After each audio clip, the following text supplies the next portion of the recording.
মা সারা রাত ধরে আমার পাশে বসে জেগেছিল। 2টা দিন ধরে আমার কি জ্বর, আমি জ্বরে চোখ মেলতে পারছিলাম না। এখন একটু একটু মেলতে পারছি। মা আমার মাথায় পানি ঢেলে তোয়ালে দিয়ে মুছে দিয়ে বলে, ও বাবা, কি হইল তোর? আমার সোনা মানিক, জাদু সোনা, মায়ের বুঝি চিন্তা হয় না? তোরে আমি আবার বিয়ে দেব নে, মনের রোগ একদম ঠিক হয়ে যাইব। আমি মায়ের হাত শক্ত করে আগলে ধরে রাখি। বললাম, মা, আজকাল কিছুই ভালো লাগে না। শহরটা কেমন যেন, যেদিকে তাকাই আর নিঃশ্বাস ফেলি সব কিছুতেই অবসাদ। তাই মাঝে মাঝে বাবা আর তোমার কাছে চলে আসি।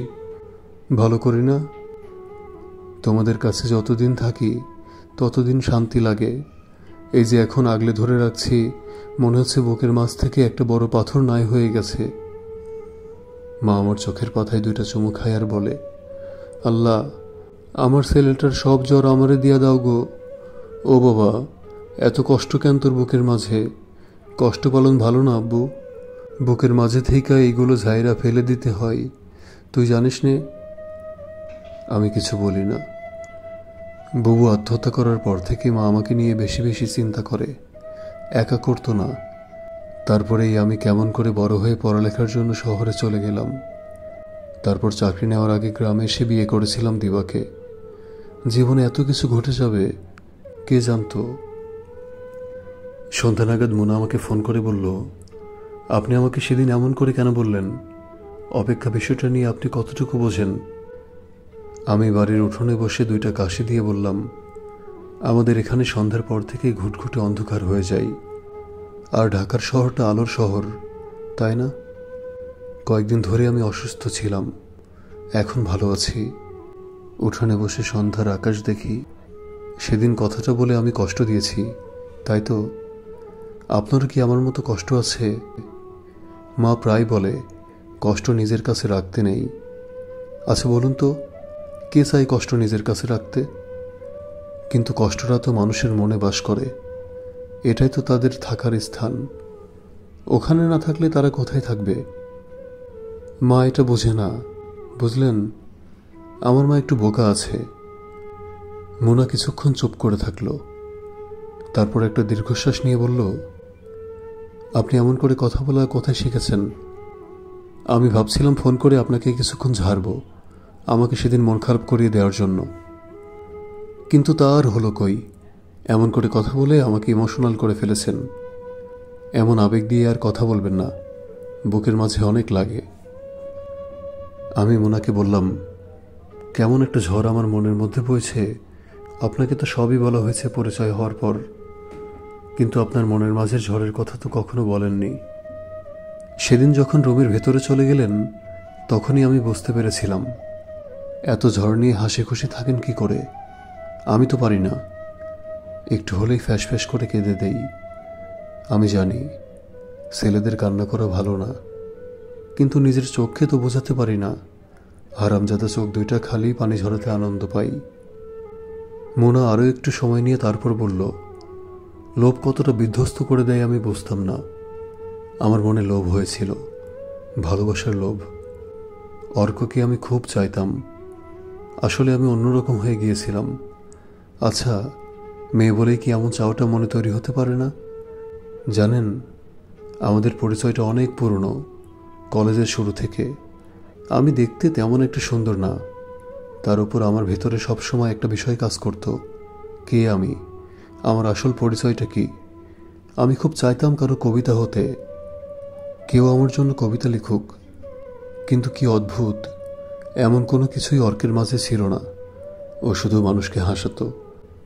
স্পষ্ট করে বললে খুব মিশুক ছিল। হয়তো এটার জন্যই ওর প্রতি আমার একটা দুর্বলতা কাজ করত। তারপর কি হলো জানি না, আমি নিজেই ওর সাথে গিয়ে কথা বলতাম। একদিন অর্ক হঠাৎ করে বলল, এই, তোমার লক্ষণ ভালো না, তুমি কি আমার প্রেমে পড়ছ? জানেন, আমার সেদিন খুব লজ্জা লাগছিল, আবার ভালোও লাগছিল। এই যে ব্যাপারটাও অনুমান করতে পেরেছিল। আমি শুধু বলেছিলাম, আমার খেয়ে দিয়ে কাজ নাই, তোমার মতো লাগাম ছাড়া ছেলের প্রেমে পড়তে যাব, ছাগল। ও কোন খাবারটা খেতে পছন্দ করত, তা আমি নোট করে রাখতাম। আমি শিখতে চেষ্টা করতাম। আসলে আমাদের মাঝে ভালোবাসার বিষয় নিয়ে কখনো কথা হয়নি, কিন্তু আমরা খুব কাছের ছিলাম। একে অপরের চাওয়াগুলো বুঝতাম।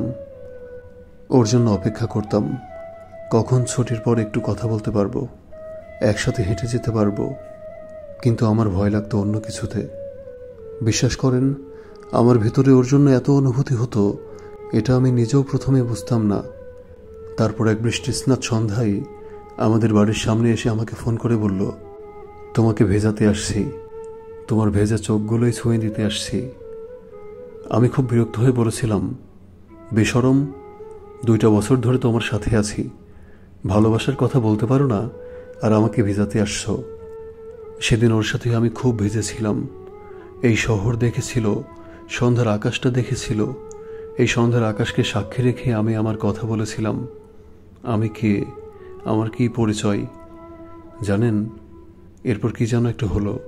ও কেমন যেন বদলে গেল, আমার সাথে ঠিকমতো কথা বলতো না। আমার ভীষণ খারাপ লাগতো।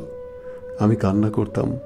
ভাবতাম, যে আমাকে জন্ম দিল সে আমাকে তখনই মেরে ফেলল না কেন? আমার তো কোনো দোষ ছিল না। বলুন, ছিল? একটা কথা কি, মানুষগুলো খুব ভয়াবহ। প্রথমে ভালো লাগা, ভালোবাসা দেখাই, তারপর একটা সময় শুরু হয় অবহেলা, অবজ্ঞা। আমি বুঝতে পেরেছিলাম এসব আমার জন্য না। এরপর থেকে আমি আর এসব ভাবিনি। একটু আগে বললেন না, কষ্ট মনে বাস করে, সত্যিই তাই। এগুলো মনে পড়লে খারাপ লাগে। মোনাকে আমি কি বলবো বুঝতে পারি না। মোনার মতো দিবাও এই কথাটা আমাকে বলেছিল, এই পৃথিবীর মানুষগুলো খুবই ভয়াবহ। প্রথমে ভালোবাসা দেখাই, তারপর শুরু হয় অবহেলা, অবজ্ঞা করার। এমন কেন মানুষগুলো?